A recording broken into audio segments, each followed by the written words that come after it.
Bonjour à tous, on est ici avec Diana Ombre, notre conférencière aujourd'hui pour la présentation sur les médias sociaux, comment les utiliser pour faire rayonner votre entreprise. Moi, je suis Gabriela Cascinano, je représente Paro, l'organisation qui aide les femmes entrepreneurs à démarrer et à grandir leur compagnie. On a plusieurs programmes qui peuvent vous aider, n'importe à quelle étape vous êtes dans ce processus de créer et démarrer, grandir votre entreprise. On a aussi des programmes qui donnent accès à des fonds, même jusqu'à 50 000 dollars. Donc, si ça vous intéresse plus, vous pouvez avoir plus d'informations sur notre organisation au site web paro.ca. Et maintenant, je donne la parole à Diana Ombre. Si tu veux te présenter un petit peu avant d'entrer dans la présentation. Donc, bonjour à toutes et bonjour à celles qui nous verront en rediffusion. Donc, mon nom est Diana Ombe.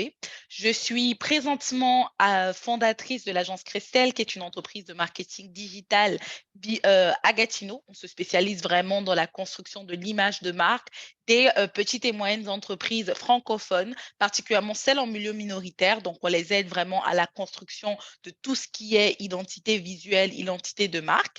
Et je suis aussi agent de communication pour le syndicat de l'emploi et de l'immigration du Canada. Donc, pour faire un petit tour d'horizon de qu'est-ce que j'ai fait, j'ai travaillé pour plusieurs organismes francophones en Ontario, que ce soit en tant qu'agent de communication, agent de liaison, et j'ai aussi de l'expertise en tant que journaliste. Donc, toutes ces identités-là et la particularité de mon métier et de mon industrie ont fait que j'ai décidé de créer mon entreprise moi-même de marketing digital. Et aujourd'hui, je serai votre conférencière pour la présentation que l'on aura sur les médias sociaux. Mais avant toute chose, je souhaite, comme d'habitude, de vous dire à toutes bonne journée internationale des droits de la femme. Donc, c'est une journée très importante pour nous toutes car c'est un moyen de faire vraiment le bilan et la réflexion sur d'où l'on vient et où l'on va. Et je trouve que ça, c'est toujours très important pour les femmes dans l'entrepreneuriat, sachant qu'il existe encore fondamentalement de grandes difficultés sociales qui arrivent pour chacune d'entre nous. Et ces difficultés sont souvent encore plus exacerbées lorsqu'on se lance en entrepreneuriat ou qu'on a peu de moyens vraiment pour accroître son entreprise lorsqu'on est une femme, entre des pensées limitantes, des difficultés d'accès au crédit ou encore simplement la recherche de l'information. Tout n'est pas toujours facile lorsqu'on rentre vraiment dans cette aventure entrepreneuriale, sans compter que quand on est une femme et qu'on a peut-être des responsabilités de famille, cela complique encore la situation. Donc, j'espère notre petite présentation d'aujourd'hui sera en fait un moyen de, comme on dirait, vous mettre les pieds dans le plat et de débuter vraiment votre construction de votre entreprise, de l'identité de votre marque et essayer vraiment de voir comment vous pouvez grandir. Donc, sans plus tarder, je fais une plus longue présentation que d'habitude. Nous allons commencer vraiment notre présentation sur l'usage des médias sociaux pour faire rayonner votre entreprise. Donc, je partage tout de suite mon écran que vous avez là tout de suite. Donc, avant qu'on rentre vraiment concrètement, moi, j'aimerais qu'on prenne un petit peu 5 minutes et que vous essayez de faire cette réflexion. Lorsque je parle en fait de médias sociaux pour faire rayonner votre entreprise, qu'est-ce que vous entendez? Qu'est-ce que vous vous imaginez? Est-ce que selon vous, ce rayonnement passe par la même production de contenu qu'un influenceur? C'est-à-dire, je dois produire tout le temps, je dois faire tout ce qui est trendy, tout ce qui est à la mode? Ou est-ce que ça passe par l'idée, je dois être présent sur toutes les plateformes pour accroître ma visibilité en tant que jeune entrepreneur? Vraiment, posez-vous la question à savoir, euh, comment je peux utiliser efficacement mes médias sociaux? Et quelle est la stratégie que j'ai mis en place en venant sur mes médias sociaux? Faites cette petite réflexion et revenez après sur la vidéo pour celles qui nous verront en différé. Donc, une chose qui est très importante que vous comprenez, c'est que lorsqu'on va sur les médias sociaux, il faut aller avec une stratégie au départ.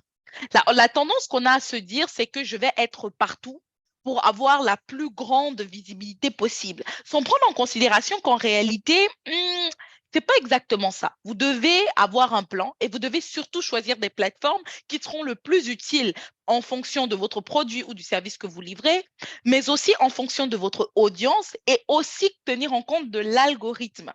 Je sais, quand je le dis comme ça, vous êtes comme waouh, c'est énorme, c'est plein d'informations. Je n'étais pas vraiment au courant de tous ces détails-là. Je comprends, ça peut être intimidant et surtout, on ne sait pas vraiment comment s'y atteler ou se le prendre. Et c'est ce qu'on va essayer ensemble de démystifier, c'est vraiment voir comment on peut construire une stratégie médias sociaux simple, efficace, qui tienne en considération toutes ces caractéristiques-là pour optimiser votre présence en ligne, mais surtout créer plus de conversion au travers de vos plateformes sociales, pour qu'elles ne soient pas juste une simple vitrine où vous postez beaucoup, mais il y a très peu d'interaction et très peu de contenu et très peu d'évolution sur le long terme.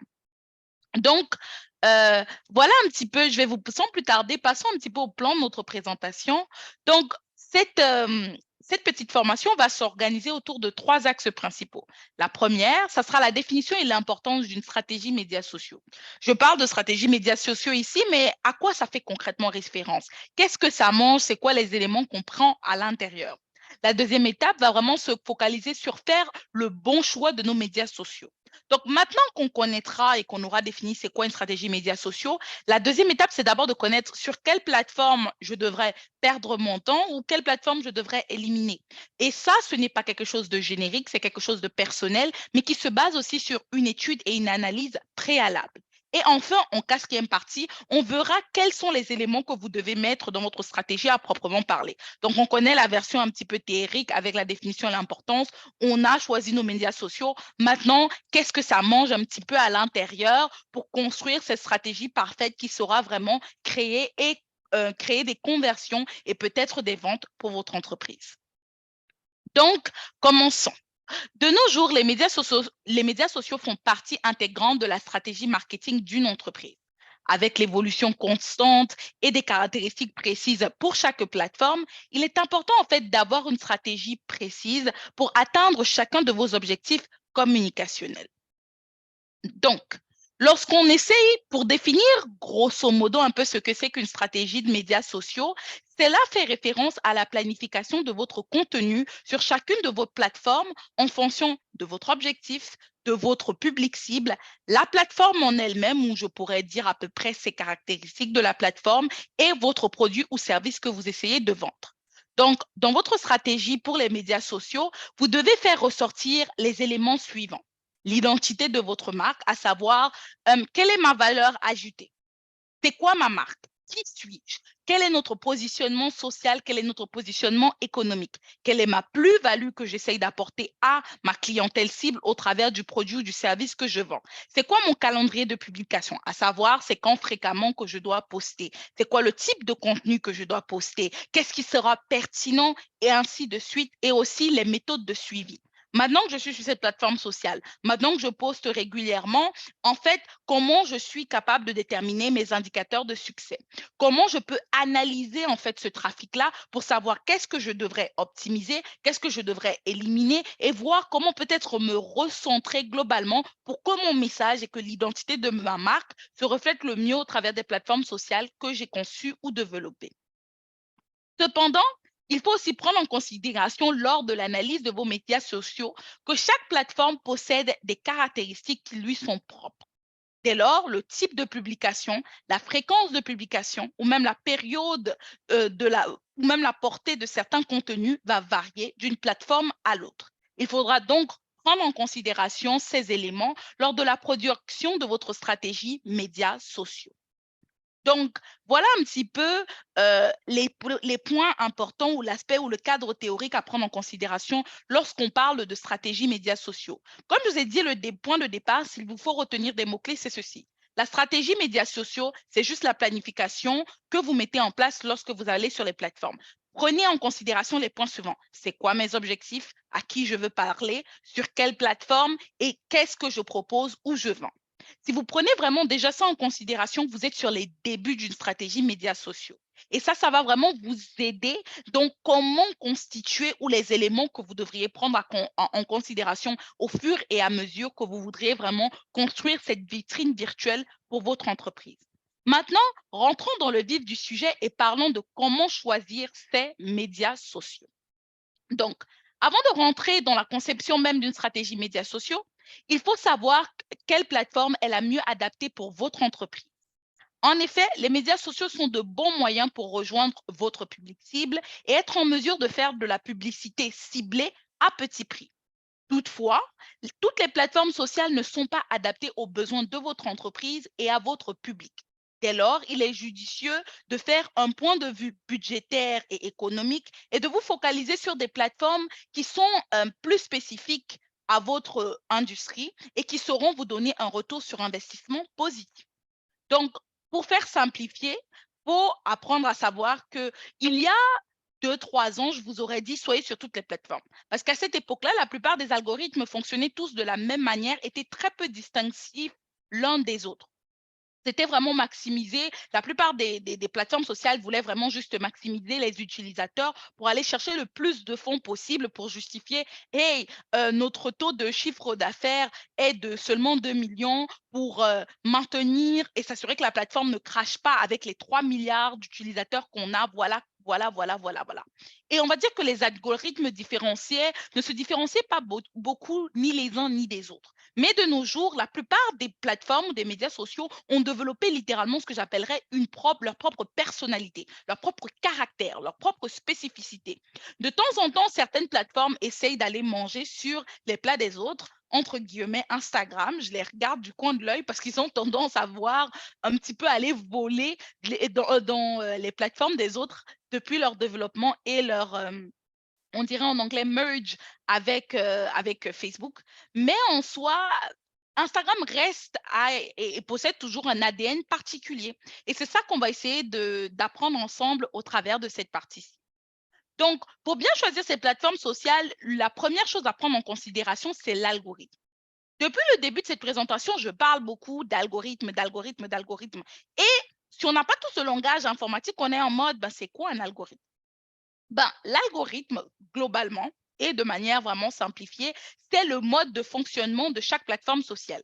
Donc, quand on parle d'algorithme ici, ou vous l'aurez peut-être déjà entendu sur les réseaux sociaux, au travers de gourous sur Internet, c'est vraiment de comprendre comment la plateforme se fonctionne ou comment les robots de référencement de la plateforme déterminent que tel contenu pourrait être poussé un peu plus au travers d'une audience spécifique et quel contenu n'est pas assez clair et devrait être mis en arrière-plan. Parce que leur objectif aussi, au travers des différentes plateformes sociales, c'est de retenir l'attention au maximum de leurs utilisateurs. Donc, un contenu qui n'a peut-être pas un visuel intéressant, qui peut-être ne correspond pas aux spécificités de l'algorithme de la plateforme sur laquelle est, pourrait pousser votre contenu en arrière-plan et donc ne pas vous permettre d'avoir une grande visibilité. Surtout si naturellement, vous n'avez pas un grand nombre d'abonnés sur lesquels l'algorithme va se baser aussi pour vous dire, ah, il est déjà suivi par beaucoup de personnes. Moi, ça veut dire que c'est quelqu'un de populaire. Rediffusons juste son contenu au maximum. Et quand on est débutant ou qu'on commence,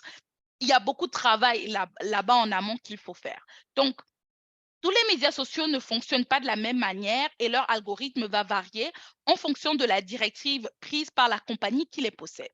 Ainsi, les réseaux sociaux les plus populaires peuvent se catégoriser comme suit selon leur fonctionnement.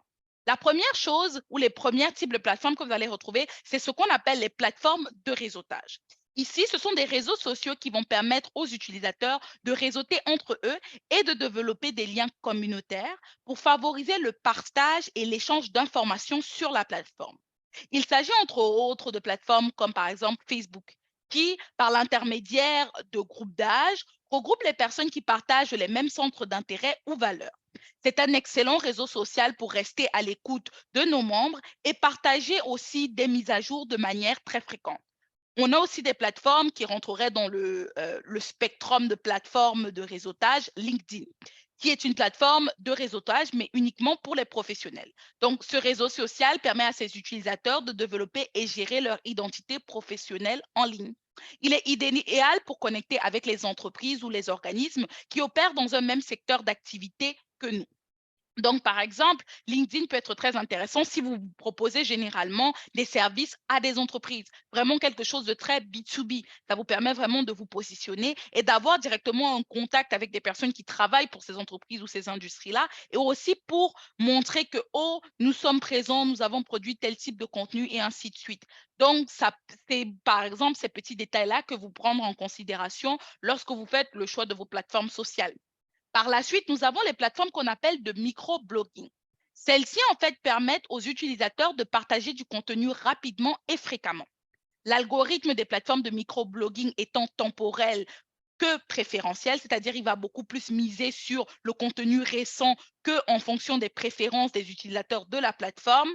Donc, ce sont vraiment des plateformes qui ne sont pas très là pour le réseautage, mais beaucoup plus pour prendre des informations et capter l'attention assez rapidement. Donc, sur ces plateformes-là, il est nécessaire de publier plus souvent sur ces réseaux sociaux si l'on souhaite rester pertinent. Par la suite, un exemple assez facile de plateforme de microblogging, c'est le cas de Twitter. Donc, Twitter, il faut ici publier en moyenne 3 fois par jour si l'on veut que son message soit attendu par notre audience cible. Tout de même, il faut s'assurer de publier votre contenu à des périodes de pic d'audience pour pour votre public cible. Je m'explique. Sur Twitter, de manière générale, comme on l'a vu, c'est vraiment publié fréquemment. Cependant, il y a des pics d'audience. La particularité des pics d'audience, c'est si vous allez sur Internet et vous tapez meilleur temps d'audience pour capter l'attention des gens, vous aurez des milliards d'articles et vous aurez différentes pics d'heures qui vont apparaître sur votre feed. Moi, ce que je vous dis en général, c'est analyser vos statistiques. La beauté de nos jours, c'est que les plateformes ou les réseaux sociaux vous donnent automatiquement des statistiques pour déterminer très tôt quelles sont les tendances sur votre plateforme. Donc, vous serez en mesure de déterminer assez rapidement quelles sont les heures les plus pertinentes pour votre audience pour avoir accès à votre contenu. Mais si vous venez de commencer, vous êtes comme, ouais, je suis hésitante ou j'ai pas assez de données ou de statistiques sur le coup, moi, je vous donne quelques tips. Généralement, très tôt le matin, fait partie des temps où vous allez capter l'attention des gens. On va dire entre à peu près 7 heures du matin jusqu'à 9 heures, les gens sont sur leur téléphone lorsqu'ils sont en train de commute pour aller au travail et ils sont en train de checker les informations du matin pour savoir ce qui se passe. Vers midi, entre midi et 2, de manière générale, les gens sont en pause. Le temps de la pause, ils vont aussi regarder leur Internet, leur Twitter pour savoir ce qui se passe. Et aussi, le dernier pic d'horaire le plus intéressant, c'est en soirée. Je vous dirais de 18 à 20 heures. Ce qui se passe à partir de 18 heures, c'est les gens sont rentrés, ils sont à la maison, ils se reposent après leur journée de travail. Donc, ils ont le temps vraiment de regarder leur téléphone. Mais aussi, peut-être un peu plus tard, vers 20 heures, peut être très intéressant pour les gens qui ont une certaine routine avec les enfants, doivent s'en occuper. Vers 20 heures, là, ils ont le temps, ils sont un peu plus calmes. Les enfants sont en train de regarder la télé ou se lavent déjà les dents. Donc, ils peuvent regarder leur téléphone. Donc, ça, ce sont quelques pics d'heures que vous pouvez mettre en pratique ou que vous pouvez utiliser au début sur des plateformes comme Twitter. Cependant, la meilleure vraiment technique serait, au fur et à mesure, d'analyser la fréquence de votre audience sur votre plateforme et de réajuster ces cadrages d'horaire pour qu'ils correspondent vraiment à des moments où votre clientèle cible se trouve actuellement sur cette plateforme-là. Mais ça, c'est si vous trouvez que les plateformes de microblogging sont pertinentes pour vous. Moi, par exemple, sur un aspect professionnel, je vous dirais, les plateformes de microblogging sont très plus intéressantes si vous êtes un professionnel dans l'écriture. Par exemple, si vous êtes un journaliste, un freelance journaliste, ou que vous essayez de faire comme ça, ou peut-être pour répondre assez rapidement sur une information qui est trending et que vous voulez qu'il soit pertinente pour vous en tant qu'entreprise. Ça, par exemple, ça pourrait être quelques outils que vous pourrez mettre en place et qui pourraient être intéressantes pour vous. Donc, par la suite, après les plateformes de microblogging, on retrouve les plateformes de partage de photos. Donc, cette catégorie s'explique assez clairement, on peut tous le voir. Ces réseaux sociaux vont privilégier du contenu visuellement attractif pour booster l'engagement de ses utilisateurs. Ces réseaux peuvent être utiles pour partager l'expérience, par exemple, de vos anciens clients, de vos bénévoles, de peut-être vos collaborateurs, ou mettre en avant des études de cas qui peuvent être très intéressantes pour vous. L'un des réseaux sociaux les plus connus dans ce genre, c'est Pinterest. Donc, ce dernier possède une grande capacité de rétention, contrairement aux moteurs de recherche, et permet une redirection plus aisée vers votre site Internet. Il fut une époque il fut une époque où Instagram rentrait dans les plateformes de partage de photos. Mais depuis leur annonce si je me souviens très bien, en 2021, qu'il n'était plus une plateforme de partage de photos, Instagram est donc sorti de ce critère-là et est un peu plus rentré dans le contenu de plateforme de partage de vidéos ou encore plateforme de réseautage. Juste pour vous laisser savoir. Et donc, prendre ça en considération vous permet aussi de vous dire que les photos ne sont plus aussi performantes sur Instagram comme dans le passé. Donc, actuellement, Instagram, par exemple, va plus pousser les Reels. Ça fait partie de leurs objectifs qui s'étaient donnés pour l'année 2023, de pousser beaucoup plus les Reels sur la plateforme. Et donc, les photos perdent beaucoup d'impact et beaucoup de visibilité. Ça ne veut pas dire que ça ne vaut plus la peine de mettre des photos sur la plateforme, mais aller sur du format vidéo peut être beaucoup plus intéressant et peut vous permettre de capitaliser une meilleure audience. Par la suite, la dernière catégorie, lorsqu'on parle encore de l'algorithme, ce sont les plateformes de partage de vidéos. Donc, ces plateformes vont vous permettre aux utilisateurs de télécharger leurs propres vidéos ou live stream directement sur la plateforme et la partager avec une plus grande audience. Donc, parmi les plus connus, on a TikTok, YouTube, Vimeo, Twitch et depuis peu, Instagram. Donc, tout de même, il faut comprendre que chacune de ces plateformes attire une audience différente et possède des formats vidéo différents aussi. Je m'explique. TikTok va privilégier le contenu court. Même si depuis peu, TikTok a augmenté la limite de la plupart de leurs vidéos aux alentours de 5 à 10 minutes, on est monté aux alentours de 10 minutes que vous pouvez mettre comme vidéo sur TikTok, mais principalement les gens qui vont sur TikTok ont très peu de temps d'attention. Ce qui veut dire, si vous n'avez pas réussi à les capter dans les 30 premières secondes, ils vont passer votre vidéo parce qu'il y a d'autres contenus qui viennent en bas. Donc là-bas, sur TikTok, vous aurez besoin de condenser au maximum votre information. Donc, si votre service ou le produit que vous fournissez, il faut un peu plus de temps pour l'expliquer, un peu plus de temps pour rentrer en détail, un peu plus de temps vraiment pour élaborer l'idée autour, je pense que TikTok n'est peut-être pas la meilleure plateforme pour vous, ou en tout cas pour le service ou produit que vous proposez. Mais ça peut être toujours très intéressant de voir des mini courtes vidéos, de créer des petites scénettes pour créer cet aspect ludique autour et emmagasiner un maximum d'utilisateurs très tôt sur la plateforme et peut-être les rediriger vers d'autres plateformes comme peut-être YouTube ou là-bas, vous pouvez construire une histoire, littéralement raconter le produit et développer un peu plus de storytelling autour de ce que vous êtes et autour de votre entreprise. Ce qui m'amène à l'autre plateforme qui est YouTube. Les formats de vidéos idéaux pour YouTube, ce sont des vidéos entre 12 à 14 minutes maximum, 12 minutes idéalement. Ce sont des vidéos qui sont très ce qu'on appelle clickbait, c'est-à-dire il y a un titre très attrayant qui touche l'émotionnel de la personne et qui va l'amener à cliquer dessus. On a aussi une petite photo de couverture qui est aussi pertinente, attrayante, qui va vraiment attraper et garder l'attention de la personne dès le moment qu'il clique dessus. Donc, généralement, le format YouTube, c'est on crée une petite intro de 30 secondes qui est controversiale et qui va pousser les gens à regarder un petit peu plus la plateforme parce qu'il ne faut pas mentir, avec les années, les êtres humains ont perdu leur capacité d'attention qui est beaucoup plus réduite. Donc, on s'assure d'avoir fait ça. Et c'est un mélange, vraiment, c'est un petit jeu entre l'émotionnel et le rationnel qu'on essaye de jouer avec. On met quelques éléments émotionnels pour que la personne se sente assez touchée et veuille écouter la suite, mais on ramène quand même cet aspect de rationalité dans notre message pour vraiment créer cette sorte de balance entre les deux pour amener la personne à regarder le plus possible la vidéo. On a aussi maintenant, par exemple, les vidéos Twitch. Les vidéos Twitch, c'est des live streams. Généralement, quand on fait du live stream sur Twitch, qui est un contenu beaucoup plus pour les gamers, là-bas, ça sera vraiment avoir du visuel attractif, rentrer dans les détails, mais vous construisez conjointement une communauté. Donc là-bas, par exemple, les vidéos, vous pouvez vous permettre des vidéos de 3 heures, 4 heures, mais c'est vraiment sur des thématiques très spécifiques et généralement Twitch, à date, est encore développé autour du gaming.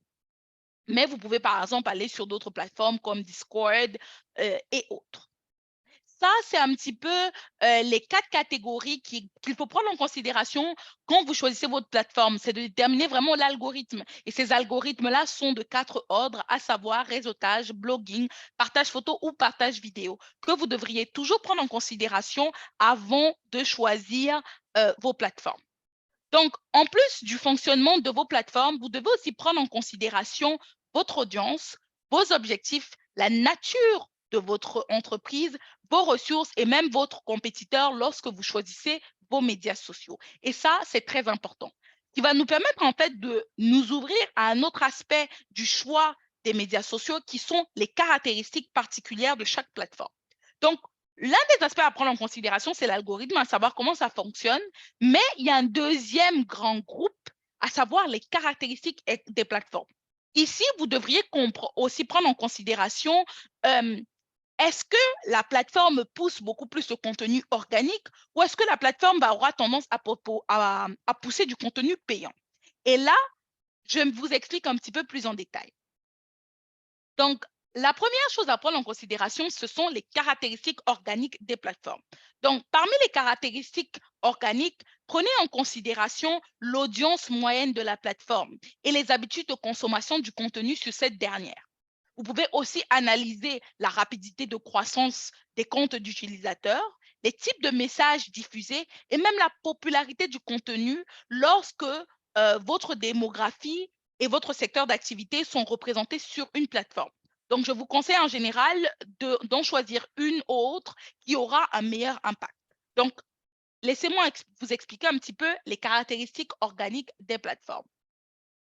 Donc, les caractéristiques organiques des plateformes, comme je l'ai dit, c'est tout ce qui est non payant sur la plateforme, à savoir du contenu qui n'est pas publicitaire. Vous devrez prendre aussi en considération, parmi les éléments que j'ai évoqués, euh, l'audience cible. Si on va sur des cas un petit peu plus précis, les plateformes comme Facebook a une audience cible beaucoup plus vieille que si vous prenez une plateforme comme Instagram ou encore TikTok et définitivement Snapchat. Du Snapchat, jusqu'à date, ça reste une audience assez jeune. On est sur, des gens aux alentours de 16 à 18 ans. On voit quand même que l'âge commence à vieillir ce Snapchat avec les années, contrairement à ces points de départ qui étaient 13-16 ans. Parce que maintenant, les 13-16 ans vont où? TikTok. Les nouveaux 13-16 ans vont sur TikTok. Les personnes qui sont sur Facebook, par exemple, sont des personnes qui ont entre 45 et 50 ans. Donc, vous voyez déjà que vous êtes sur une audience beaucoup plus mature, mais ça dépend encore à qui est-ce que je souhaite vendre mon produit. Si vous allez, par exemple, sur LinkedIn, LinkedIn ici, ce n'est pas forcément des questions d'âge, mais ce sont des gens qui sont pour un contenu précis, à savoir du contenu professionnel, que ce soit des formations, que ce soit de la recherche d'emploi, que ce soit de la recherche de ressources, que ce soit peut-être de la motivation, mais tout est dans le cadre professionnel. Donc là-bas, on est beaucoup sur du B2B, business to business. On est très peu sur du B2C. Vous voulez faire du B2C, peut-être les caractéristiques organiques de Facebook au travers de l'âge ciblé, au travers de la croissance des comptes, peut-être un peu plus intéressant pour vous. Et tout ça, c'est à prendre en considération. Donc, par exemple, si votre public cible, ce sont des personnes âgées de 40 à 50 ans, qui ont un intérêt particulier pour la pêche en plein air, je vous conseille alors de privilégier une plateforme comme Facebook et de chercher des groupes d'intérêt sur le domaine de la pêche et des activités en plein air dans votre zone géographique d'opération. Ça va être beaucoup plus intéressant.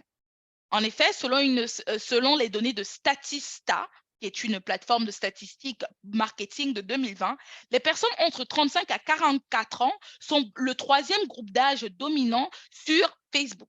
En particulier, les hommes de cette tranche d'âge qui sont à peu près 9,5% des utilisateurs de la plateforme.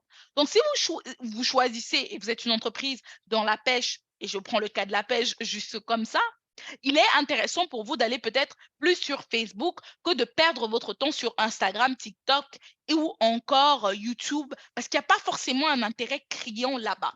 Donc ça, par exemple, c'est quelques caractéristiques que vous devriez prendre en considération. Maintenant, parlons des caractéristiques payantes des plateformes. Donc, lorsqu'on parle des caractéristiques payantes, il s'agit en général des formules publicitaires des différents médias sociaux. Un autre moyen que les médias sociaux ont trouvé pour se faire de l'argent, c'est de vendre des espaces publicitaires, un peu comme nos chers billboards. Donc, les publicités sur les médias sociaux peuvent être représentées de différentes façons et varient d'une plateforme à l'autre. Certaines plateformes en ligne ont de meilleurs outils marketing que d'autres en ce qui concerne le contenu publicitaire. C'est par exemple le cas de Meta ou de TikTok. Dans l'exemple de Meta en particulier, à savoir, quand je dis Meta, vous comprenez que c'est un peu Facebook et compagnie, dépendamment de leur filiale, vous pouvez faire de la publicité, que ce soit par message, sur leurs stories, dans le fil d'actualité, dans les Reels ou encore le Marketplace. Un peu comme je vous l'illustre ici. C'est un petit peu comment la publicité peut se présenter sur différentes manières sur les contenus Meta. Quant à TikTok, par exemple, il exploite le temps d'écoute, donc la publicité met l'accent sur la vidéo ou l'usage des lives pour faire de la publicité. L'avantage de TikTok, c'est que vous pouvez faire littéralement de la publicité dans le Reels de quelqu'un ou par exemple dans le live stream de quelqu'un. Et ça, ce n'est pas forcément au travers du marketing d'influence, qui est un autre aspect et on pourra faire une formation dessus si c'est quelque chose qui vous intéresse. Mais littéralement, pendant le live stream de quelqu'un, TikTok peut introduire votre publicité dedans, bien sûr, si vous en avez la possibilité. Donc, néanmoins, certaines plateformes font un meilleur travail pour le contenu organique que le contenu marketing, à savoir Twitter. Moi, sur un aspect personnel, je vous dirais jamais d'investir ou de perdre votre argent pour payer d'acheter de l'espace publicitaire sur Twitter. Parce que les gens font très peu de retour sur investissement lorsqu'ils payent sur Twitter. Pourtant, vous ferez un meilleur retour sur investissement si vous postez du contenu organique pertinent à des temps d'écoute ou à des pics d'audience directement sur Twitter pour avoir le maximum de vues possible. Et ça, c'est peut-être quelques stratégies que vous pouvez mettre en place pour vous aider. Donc, après avoir fait le choix de votre plateforme sociale, on rentre dans le vif du sujet, à savoir les éléments que vous devriez prendre en considération lorsque vous travaillez sur votre stratégie médias sociaux. De manière générale, on va voir un petit peu les éléments de base ou généraux qu'il faut prendre en considération.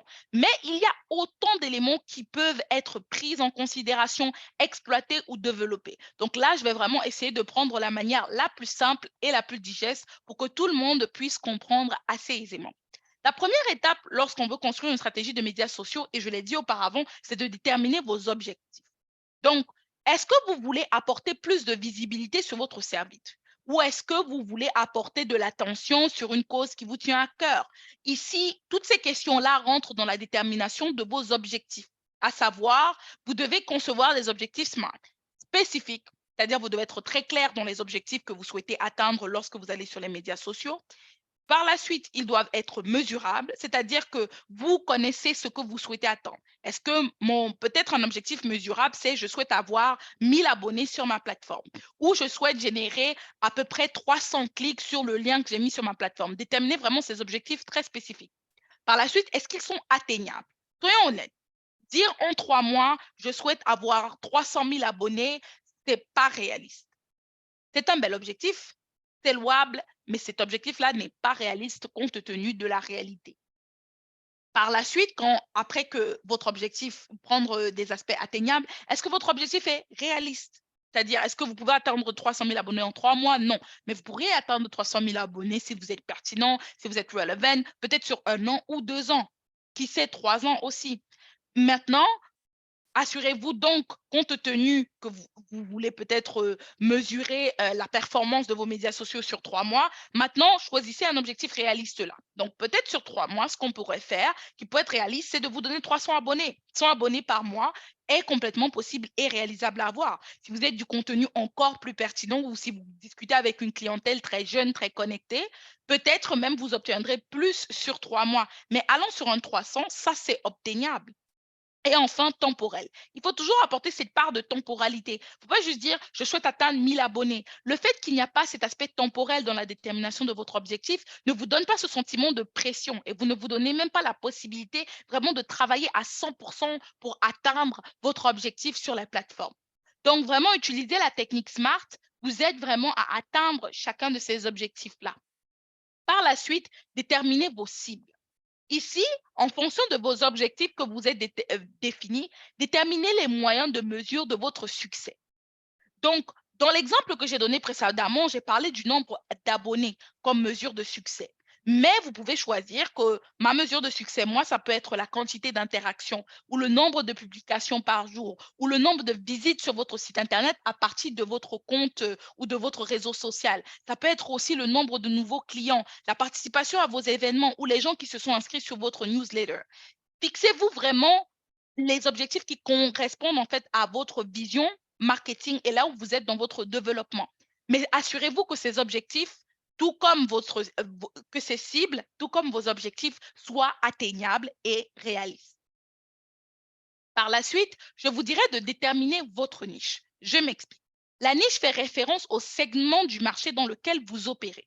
Il se caractérise par votre audience et ses habitudes de consommation, mais aussi votre produit et surtout les outils communicationnels utilisés dans ce segment de marché. Donc, en connaissant votre niche, vous êtes en mesure de déterminer ceci. Qui est mon public? La niche, on a tendance à la confondre avec l'audience. Par exemple, dans le cas de l'agence Christelle, notre niche, c'est vraiment le marketing digital.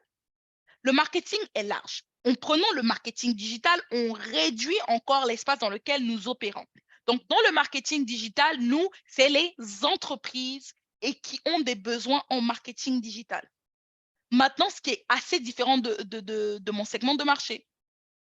Donc, ce qui est différent de mon audience cible sont les entreprises francophones en milieu minoritaire de manière générale.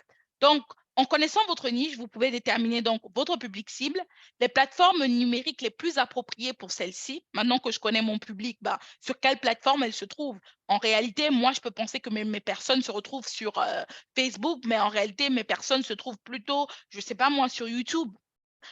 Les messages à utiliser. Ici, c'est vraiment tout ce qui rentre dans l'intonation, le type de contenu. Est-ce que ces gens-là préfèrent du contenu éducatif? Est-ce que ces personnes-là veulent plutôt du contenu pour se divertir, ainsi de suite? Ou encore le type de contenu à produire. Donc ça, c'est quelques éléments que vous devez vraiment prendre en considération lorsque vous allez écrire un petit peu votre papier pour déterminer votre stratégie médias sociaux. Par la suite, vous déterminez votre public cible. Donc, votre segment de marché vous a déjà un petit peu donné les outils nécessaires pour avoir votre public cible, mais là, vous pouvez y apporter plus de caractéristiques. Donc, l'une des choses cruciales à comprendre avec les médias sociaux, c'est l'importance de la niche et de votre public cible. L'erreur la plus commune commise par beaucoup d'utilisateurs est de confondre le public cible avec la niche. Votre audience, c'est le public à qui vous voulez parler, les personnes à qui votre message est destiné en premier lieu. Connaître votre public cible vous permettra de déterminer quel réseau social est le plus important pour eux. Donc, soyez très précis lors de la détermination des caractéristiques de votre public cible. Ici, vous allez faire un peu ce qu'on appellerait une fiche client ou un customer persona. À l'intérieur, les éléments que vous allez faire ressortir peuvent être l'âge, le genre, les centres d'intérêt, la situation géographique, les passe-temps et bien plus encore. Vous pourrez resserrer ou apporter autant de détails à votre public cible en fonction de votre industrie. Tout dépend vraiment de vous, à quel point précis vous voulez être. Mais sachez que plus vous êtes précis, plus vous allez établir une stratégie qui sera assez pertinente. Mais vous ne voulez pas non plus vous retrouver avec une démographique où en réalité, il n'y a qu'une seule personne qui correspond à toutes ces caractéristiques-là. Donnez-vous un peu d'ouverture, mais aussi assez de précision. Il faut vraiment faire appel à votre esprit critique pour créer vraiment cette distinction entre les deux. Par la suite, OK, petite pause. Par la suite, c'est choisir vos médiums de communication dans votre stratégie médias sociaux. Ici, les médiums de communication font référence aux médias sociaux que vous devez utiliser. Donc, quand je parle de stratégie médias sociales, moi, j'inclus un petit peu tous les éléments qu'on a parlé depuis le départ. Donc, souvent, le meilleur moyen, bonjour Nicole, souvent le meilleur moyen de rejoindre efficacement votre niche serait juste Facebook ou Instagram. Donc, les moyens communicationnels ici, ça serait quelle plateforme sociale vous utilisez le mieux. Donc, je vois qu'on a une personne qui vient d'arriver, Nicole.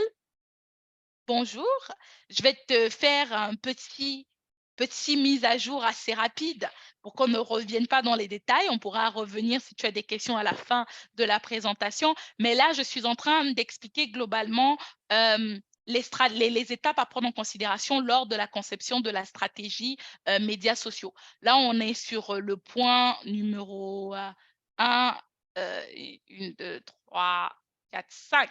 On est sur le point numéro 5. Donc, les points qu'on a vus au passage avant d'arriver là, on a parlé de la détermination de nos objectifs, la détermination de notre cible, la niche, notre public cible. Et là, on parle des médiums de communication. Donc, si tu souhaites en apprendre un peu plus davantage sur les médiums de communication, peut-être à la fin de la présentation, si tu le veux, on pourra revenir sur des éléments que tu as un petit peu manqué, ou tu as plus ou moins manqué. Donc, après cette petite mise à niveau, je disais donc, les médiums de communication font référence aux différents médias sociaux que l'on doit utiliser. Je conseille de revenir sur la partie de la présentation où on parlait vraiment de bien choisir ces médias sociaux qui vont vraiment vous aider à faire le choix le plus optimum pour répondre à vos besoins. Donc, vraiment, en général, vous n'avez pas besoin d'être sur toutes les plateformes sociales pour être efficace. Choisir les plateformes les plus pertinentes qui répondent à vos besoins et qui répondent aux caractéristiques que j'ai suscitées vous aiderait vraiment à être plus efficace et à mieux gérer votre budget et vos besoins. En général, retenez la qualité prime toujours sur la quantité. Après avoir choisi vos méthodes, vos médiums de communication, la prochaine étape, en fait, c'est de faire ce que j'appelle une analyse de la concurrence. Donc, dans la vraie vie ou sur les réseaux sociaux, il ne faut pas avoir honte d'aller voir ce que les pages concurrentes font comme contenu pour vous inspirer.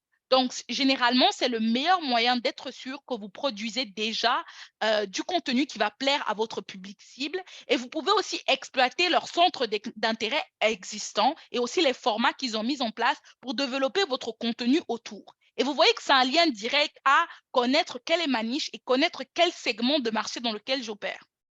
Vraiment, pour connaître qui est mon concurrent cible, je dois connaître ma niche. Et quand je connais ma niche, maintenant, je sais des gens qui opèrent à l'intérieur et je peux voir un petit peu les choses qu'ils font. Par exemple, avec l'installation des Reels, beaucoup de gens s'adonnent à des challenges et réutilisent des musiques dites trending pour attirer l'attention sur du contenu sur les réseaux sociaux. Cette stratégie a un grand succès sur la plupart des plateformes et quand je parle des Reels ici, et je parle particulièrement d'Instagram, mais aussi TikTok utilise à peu près le même format. Ainsi, au lieu de vous dire que je devrais créer du contenu pour innover par rapport à ma concurrence, je pourrais jouer sur le fait que mes concurrents dans le même secteur d'activité que moi ont parlé d'un sujet précis. Je pourrais le reprendre et peut-être l'adapter à mes besoins. Ou je pourrais changer le format pour le rendre plus excitant, apporter un petit peu ma personnalité, ou peut-être même rendre le contenu beaucoup plus digeste pour que les gens puissent comprendre et se dire, Damn, elle, j'ai envie de la suivre parce que son contenu à elle a l'air beaucoup plus intéressant et c'est beaucoup plus facile que ces personnes-là qui le rendaient assez complexe. Donc ça, c'est ce que vous apporte un peu l'analyse de la concurrence. Par la suite, et je pense à peu près l'une des dernières étapes à prendre en considération, c'est l'analyse de vos statistiques. Donc, les médias sociaux possèdent des outils d'analyse statistique pour connaître le développement de vos pages.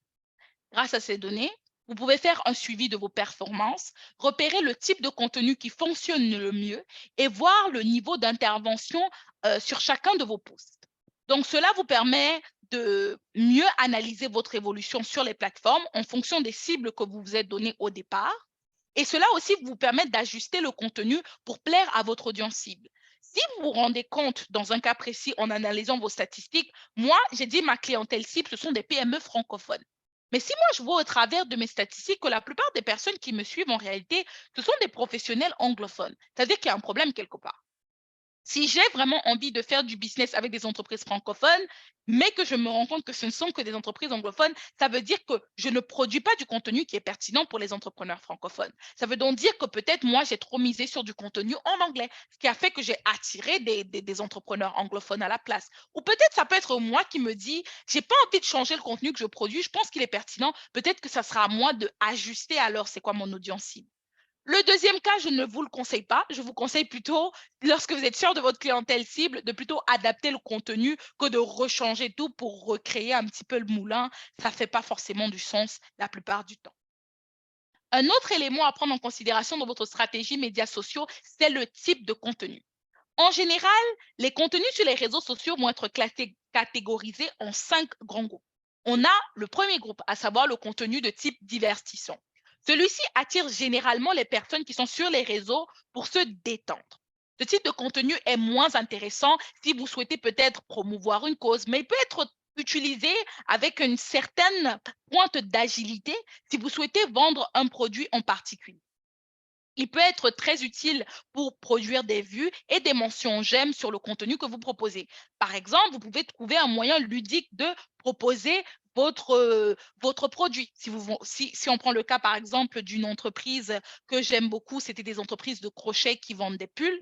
Le contenu divertissant, ça peut être de montrer le processus de construction d'un nounours ben cute en crochet que vous avez mis en place. Le contenu peut être divertissant, attrayant, mettre de la musique, ça jouer un petit peu sur le graphisme et la manière de composer peut vraiment être quelque chose de divertissant pour les gens à regarder, mais en même temps créer des vues et apporter un petit peu plus de visibilité sur ce que vous êtes en train de produire. Par la suite, le deuxième aspect, c'est le contenu éducatif. Si vous êtes consultant, si vous vendez des services, si vous vendez vraiment quelque chose qui est en termes de produire, le contenu éducatif, c'est généralement votre bread and butter, comme dirait l'expression anglophone. C'est vraiment quelque chose de très important. Ça permet ici de construire la confiance en votre entreprise et vous permet de vous positionner comme un expert au sein de votre industrie.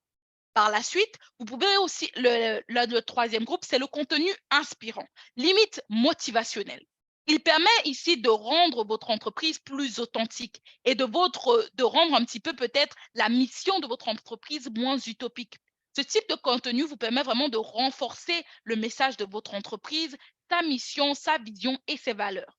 Ce type de contenu permet vraiment de toucher l'aspect émotionnel de vos futurs prospects ou de votre future clientèle. Par la suite, vous pouvez peut-être opter pour le contenu conversationnel. Ici, le contenu conversationnel, comme le nom l'indique, va encourager votre audience à interagir avec vous. Il s'agit peut-être de sondages dans vos stories, de vidéos ou d'images demandant l'opinion de votre audience ou même de statistiques controversées. Ici, si vous obtenez pour du contenu conversationnel, évitez de faire l'amalgame avec le contenu controversial.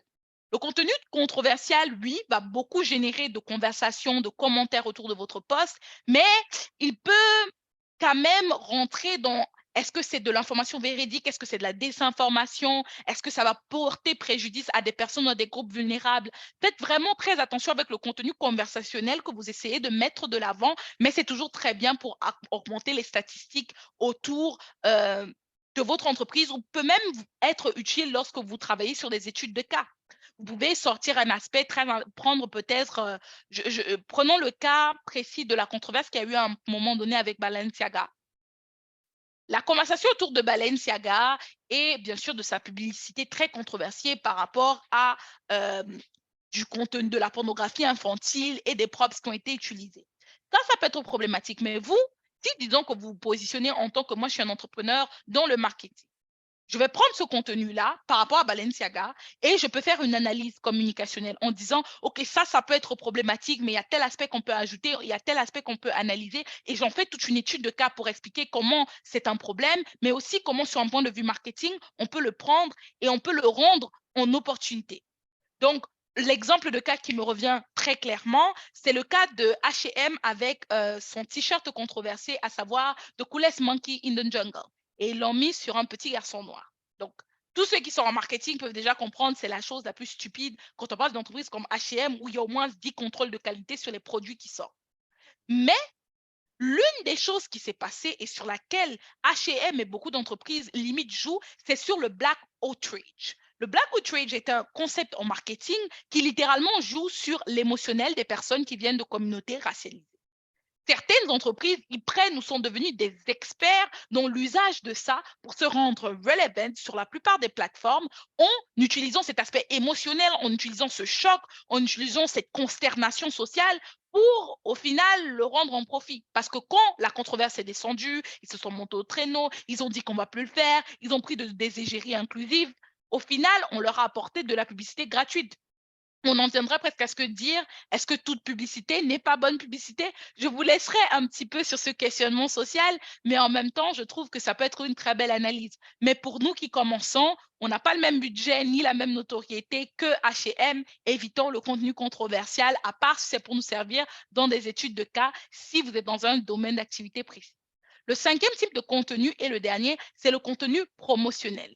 Là, c'est un contenu que tout le monde connaît et que tout le monde utilise. Il va vous permettre en fait de faire de la promotion de votre produit, des vêtements, de services, ici avec l'intention d'engager avec votre clientèle cible et aussi dans l'optique d'attirer de nouveaux clients.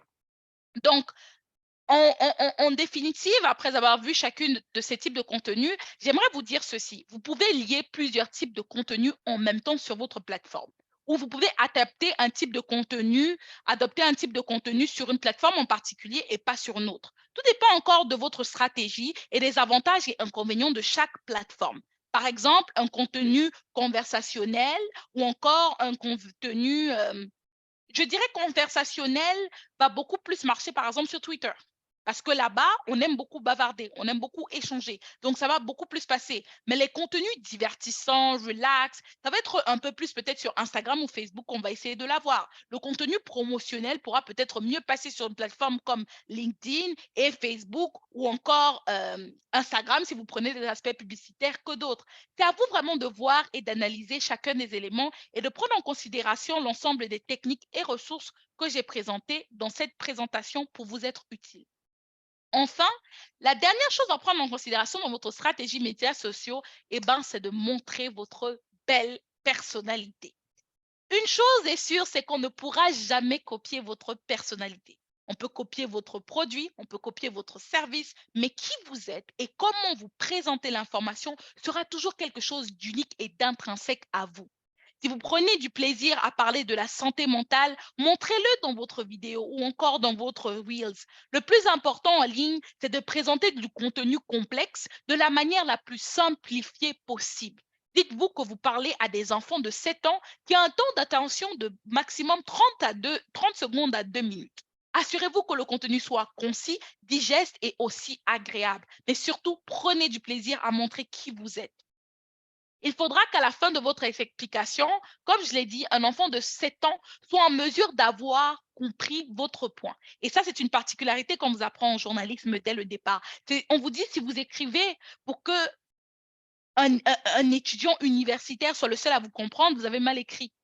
Vous devez écrire pour que tout le monde, que ce soit celui qui n'a fait son secondaire 5 ou celui qui a son PhD, soit tous les deux en même de ressortir de votre article avec les points essentiels que vous essayez de mettre en avant. Et ça, c'est la même chose que vous faites lorsque vous produisez du contenu sur les réseaux sociaux. C'est de simplifier l'information au maximum pour que tout le monde comprenne qui vous êtes, ce que vous essayez de donner en avant. On n'a pas besoin toujours d'être formel, surtout ça dépend de votre industrie et du public cible à lequel vous parlez, ou d'être un expert en graphisme pour produire du contenu de qualité. Il faut juste être innovateur et jouer de notre force. Et surtout, il y a de nombreuses plateformes de nos jours qui existent pour vous aider vraiment dans ce contenu-là et pour en apprendre un peu plus. Ça me ferait peut-être un plaisir de faire toute une présentation sur les avantages du AI pour accompagner les jeunes entrepreneurs et particulièrement les femmes entrepreneurs dans leur expertise. Mais je crois qu'on va s'arrêter là pour ce soir. Donc, nous sommes arrivés au terme de cette présentation. Oh, pas encore. Je croyais que nous avons fini, mais nous n'avons pas fini. Il y a un dernier élément que j'aimerais vous donner rapidement avant qu'on parte. C'est le calendrier de publication. Donc, après les éléments que je vous ai donnés ou j'ai suscités plus haut dans votre stratégie médias sociaux, la dernière étape s'appelle le calendrier de publication. Donc, le calendrier de publication, c'est une sorte d'éditorial qui vous permet de planifier le contenu que vous allez mettre sur les réseaux sociaux. Donc, il va vous permettre vraiment d'assurer la programmation à l'avance de votre contenu et va guider la réalisation de votre projet. Pour vous aider à bien concevoir votre calendrier de publication, voici quelques éléments que vous devez prendre en considération. Vous avez le thème de la semaine. Peut-être que vous êtes sur une semaine très intéressante. Par exemple, mars est un mois le plus parfait pour ça. Mars, c'est le mois de la francophonie. La semaine du 8 mars, c'est une semaine où on va parler beaucoup de conversations autour des femmes, et particulièrement le 8 mars. Donc, on a ça. Je crois aussi qu'il y a quelque chose sur la prévention du cancer en mars ou quelque chose comme ça. Donc, vous pouvez choisir c'est quoi la thématique de la semaine. Peut-être ça peut être la thématique, c'est-à-dire que vous souhaitez aborder vous personnellement, ou vous pouvez choisir une thématique qui est liée à un événement social. Votre calendrier de publication doit aussi contenir les journées de publication, à savoir quand est-ce que je dois publier du contenu. Rappelez-vous, vous n'êtes pas obligé de publier tous les jours, mais vous pouvez choisir des dates particulières en fonction des pics de votre audience pour publier. Vous allez aussi introduire votre légende, à savoir c'est quoi qui va rentrer dans la légende de cette photo ou de cette vidéo. La liste de vos mots-clés, par exemple, pour augmenter la visibilité de vos publications, mais je vous dirais c'est devenu de moins en moins important parce que beaucoup de plateformes pour mettre de côté vraiment l'usage des hashtags pour aider vraiment à la recherche des informations et le nom de chaque plateforme sociale sur lesquelles vous allez vous baser. Donc, ça, c'était notre dernier élément. Et nous sommes là à l'arrivée, à la fin de cette belle présentation. Est-ce que vous aurez des questions pour moi ou les points sur lesquels vous voudriez que je revienne? Merci beaucoup, Diana. C'était très intéressant. J'ai bien aimé ta façon de présenter le sujet parce que c'est très large. Tu as vraiment fait vue globale sur ce qu'on doit faire si on pense aux médias sociaux. Je veux voir s'il y a des questions de nos participants. Ou si vous avez aussi des problématiques particulières, ça me ferait plaisir d'y répondre. Oui, oui. En attendant des questions, moi j'ai une question pour toi. Qu'est-ce que tu penses, parce que toi tu connais beaucoup plus que quelqu'un qui démarre l'entreprise ou même quelqu'un qui a déjà l'entreprise depuis quelque temps. Qu'est-ce que tu crois que cette personne-là peut faire pour avoir plus de succès, s'ils veulent approcher un spécialiste comme toi, quelle est la façon de t'aborder? Qu'est-ce qu'ils ont besoin d'amener comme information? Donc, quel est le processus? Comment Ok, ça se passe? parfait. Donnez-moi juste une seconde. Je vais d'abord allumer la lumière parce que je me rends compte que j'ai commencé la présentation, je n'ai pas allumé la lumière. Donnez juste une seconde pour ça.